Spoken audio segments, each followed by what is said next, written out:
біз қазір жаңа сабағымыз бастамас бұрын кішкене осы жерде жағында ақау тұрғылар балалар қазір ол үшін біз бір-бірімізге қарап, кәне бірінші топтағылар бастаймыз, бір-бірімізге қарап бүгінгі сабаққа немесе сен сабағыңды бес кем Айсұлтан, сен мектеп білімді баласың. Мұршының адал бол. Мен сәттілік тілеймін. Айқын бүгінгі күн жақсы өтсін. Еңлік сабағыңды еске оқы. Жақсы бол, бақытты бол. Аяғың бүгінгі күн шаттықты өтсін. Нұрмахамбет берекелі болсын. сұрақ бар, көшейік. Ал балалар өткен сабақтан шай қалташасына ыстық суға салғаннан не болады? Тәжірибе арқылы. Қандай процесс жүргізеді? Диффузия құрылысы. Жалпы олай болса, біз бүгін өткен сабағымыз үй тапсырмасын көңілді шарттар арқылы қазір сұрап аламыз. Ол үшін қазір мына жерде алдарыңызда ашылған шарттарменен әрқайсысын таңдай отырып сұрақтарға жауап береміз. Үй тапсырмасы болады.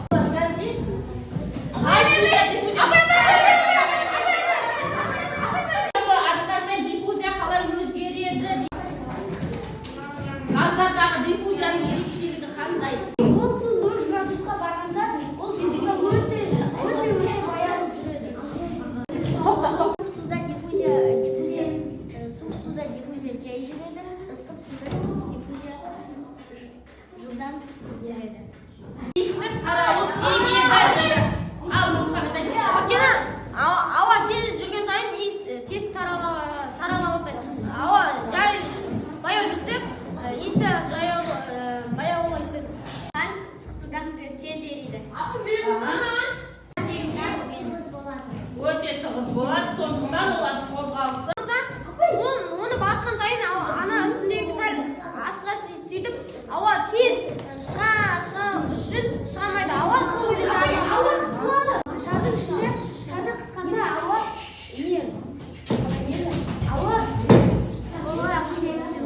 абай шарды қысқан тезірек қайнайды. Өйткені ыстықтың құрамы тез өзгере бастайды шаймен. Қант салынып тез ериді ыстық су. Одан жоғары температура одан ол тез ери бастайды.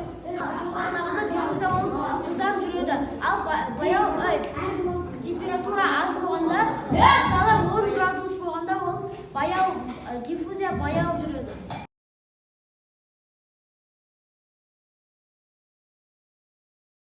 Жаңа сабақты ертеңгі сабақпен бастайын деп отырмыз. Қалғанымыз жаңа сабағымызды ертеңгі сабақпен бастайық балалар. Ол үшін біз қазір ертеңгі көріп алайық екен. Бұл елде 3 бауыр өмір сүріпті. Қаттыбек, Сұйықбек және Газдыбек. 3 бауыр әртүрлі мінезді болғанымен бір-бірін қатты жақсы көріпті. Бір күні заттар елінде ерекше мереке жарияланыпты. Күн ана.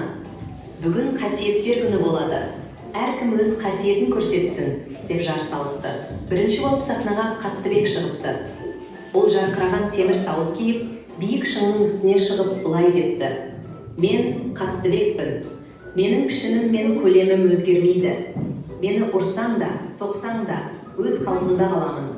Мен тас, темір, ағаш сияқтымын, депті. Көрермендер қатты таңырқап, қол шапалақтапты. Келесі болып сахнаға Сұйықбек келіпті. Ол мөлдір көйлек киіп, күлейіп тұрып былай дейді. Мен Сұйықбекпін.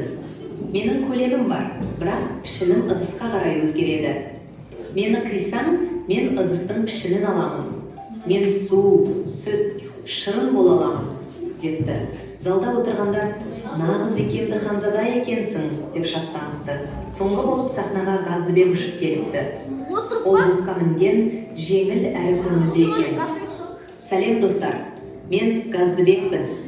Менің пішінім де, көлемім де тұрақты емес.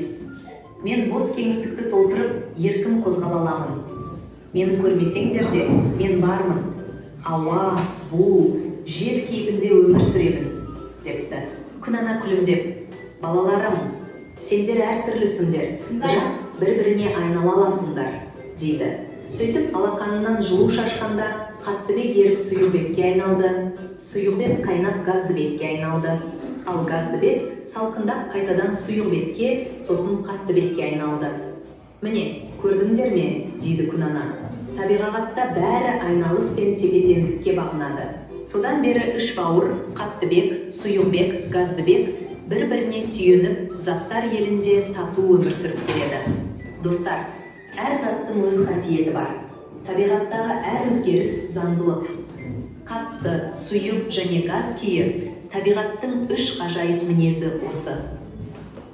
Қасиеттеріне тоқталамыз. Ал балалар, олай болса, бүгінгі жаңа сабағымызды бастайық. Дәптерге жазып аламыз бүгінгі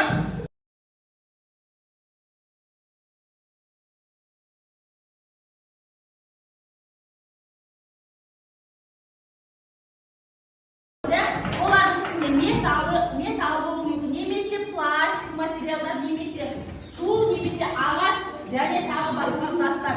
Енді әрбір заттың мысалға айтатынымызда жаңағы кейбір сұйық заттардың аққыштығы болады, қатты заттардың тығыздығы болады, және созымдылығы болады, иілгіштігі болады, жалпы қасиеттерге ие. Біз оларды байқайтын қараңдар балалар, олардың тығыздығына қарай байқаймыз, электрөлшілігіне, созылғыштығына,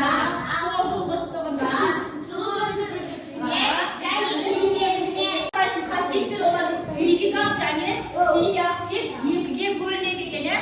Сонымен қаншаға бөлінеді балалар? физикалық және химиялық. Заттардың үш түрі бар: қатты, сұйық, газды. Қасиетте қазір кішкене тәжірибе жасаймыз.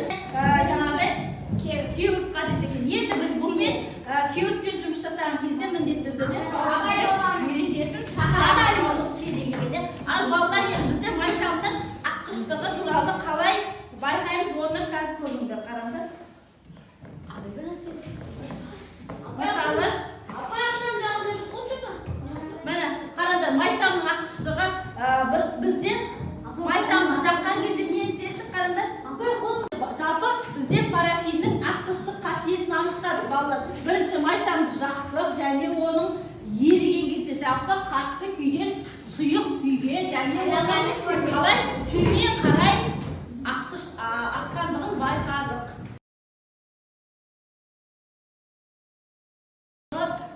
Жалпы қатты заттар тығыздығы өте тығыз болады екен. Тығыздық дегеніміз не екен сонымен? Тығыздық дегеніміз дене массасының және оның көлеміне тең физикалық шаманы тығыздық деп атайды екен. Ергіштік қасиеті бар екен. Сонымен қазір балалар бізде үш түрлі тапсырма дайындап қойған. Бұл жерде бірінші топ мақсат, заттардың негізгі қасиеті: тығыздық, аққыштық, жылу және электрөткізгіштік, созылғыштығы және иілгіштігіндегі жалпы өмірлік жағдайлар арқылы түсіндіру, жалпы өмірмен байланысты мысал келтіру үшін тапсырма. Енді жағдай қараңдар, бұл жерде құрылысшылар тобында бір жағдай асқар, арасында көмектесіп жүріп дейді, ағаш пен темірдің тығыздығының әртүрлі екенін байқады. Меруерт ыдысқа май мен суды құйып, су майдың үстіне шықса, оның үстіне тағы бал үстіне шөп кетті. Неліктен дейді? Сұйықтар әрқалыпқа бөлінеді және қайсының тығыздығы жоғары, аққыштық қасиеті сипатта дейді.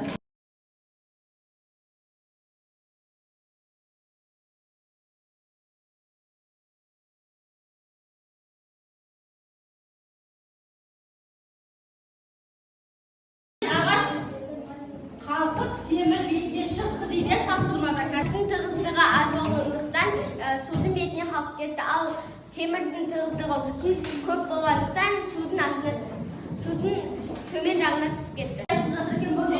Ол тығыздыққа байланысты. Тығыздыққа ие. Тығыздық дегеніміз не екен сонымен? Ол мысалы тығыздығы жоғары болса, ол суға батады. Ал оныңғы төмен болса, ол суға қалқып шығады. Көлеміне тең физикалық шама. Судың үстіне шыққан себебі тығыздығы аз. Төмен. Май мен суды біз қосты. Ручканы тересіне қойсақ, оның ішіндегі сиясы ағып кетеді. Тағы да жаңа қағидада Асықтықтың әсеріне пішіп өзгереді. Аққыштық дегеніміз жалпы Қысқа. Батарея деген нәрсе бар. Ол батарея ол үйді жылытуға көмектеседі. Ол жылуды жақсы өткізеді. И тағы свет. Ол свет электр тоғы. Оқушы өзінше орындайтын тапсырма. Бұл жерде мына жерде қант және парачин, бор және темір берілген.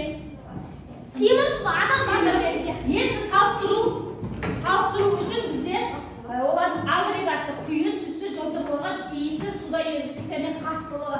Осыларға жаңағыдай мысал келтіреді. Түсі қандай болады? Ақ түсті, жылтырлығы бар. Иісі бар ма? Жоқ. Суда еріштігі тең келеді. Қаттылығы жоқ. Ал түсі, оның түсі ақ. Жылтырлығы да бар. Жылтырлығы жоқ. Суда ерей ме парафиніміз? Парафин жоқ. Суда ермейді. Одан кейін қандай агрегат Күйі бар. қатты, түсі ақ, жылтырлығы жоқ. Иісі бар. Жоқ. Суда ерегіштігі? Жоқ. Бұл суда ерей ма? Ерейді. Суда ерейді. Одан кейін қаттылығы орташа. Агрегаттық күйі қатты, түсі қара, қоңыр, қызыл деген. Одан кейін Жылтырлығы жоқ. әрбір темір өзіне тән жылтырлық болуы мүмкін. Иісі бар ма? Жоқ. Суда ерегіштігі суда ерей ма? Ерімейді. Қаттылығы өте жоғары деп айтамыз. Сабақта түсіндім, түсінбедім, нені жақсы түсіндім, бір-екі ауыз сөздерді жазып кетсін.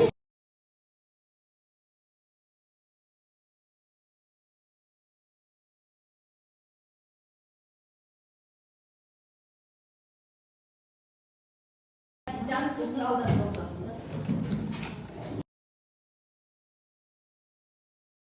Бірінші топтан аяқ көз бар, және бұның 3-4 балдық жүйесі бар, және қолында 2-3 смайликтер бар.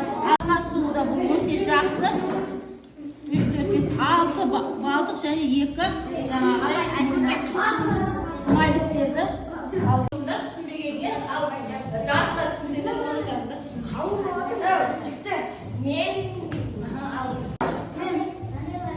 Барлығын түсіндім және бүгінгі сабақ өте керемет болды.